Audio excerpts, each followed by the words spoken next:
Now, another reason why, these so-called Christians do not want to, understand karma, moreover to accept it, is pretty much they are not tapped into that Aquarius frequency, which is balance. Okay, fairness and balance, right? Having, been transcended past that Libran frequency, which is fairness and justice. They don't want to tap into that frequency of balance, okay? So, anything to do with balance, they renounce. So that too is another reason why they seemingly jump over or skip over or are blind to scriptures that points to the existence of karma. Okay, so I did make mention in the video prior to this one, okay, in this karma series, that there are different karmas, not in terms of the definition, but in terms of the collective of people that they affect.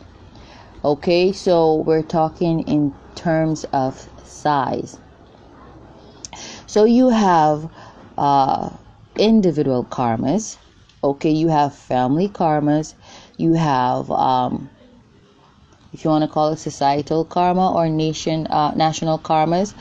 And you've got ethnic karmas. And we can expound on that or expand on that and say that there is also the celestial karma, or if we want to talk about Gaia, okay, or planetary karmas. I think that sounds better. Planetary karmas, okay? Because we can say, okay, each of the planetary bodies, they do have their own karmas, okay? So, I'm gonna talk about, these, individual karmas. So we each have our own karmas based on the choices we've made, okay? The lives we've decided to live, okay? And then there's the family karma, okay? And might I add, karma is good and bad. It all depends on the choices, you or, each collective or group of people make. So with the family karma now, that's more like, decisions and choices and lifestyles that, particular families,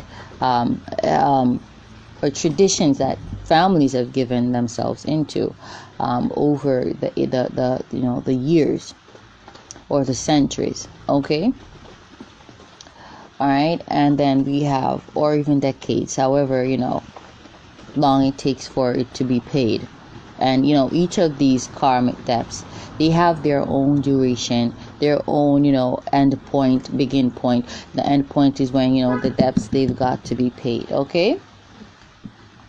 And then you have and if you go way down on my timeline, when which I was talking about generational hexes, you have some families, they try to sacrifice certain members of the families to use them as scapegoats, yes, for the rest of the family. But it's not people who decide who suffers for karmic debts, okay?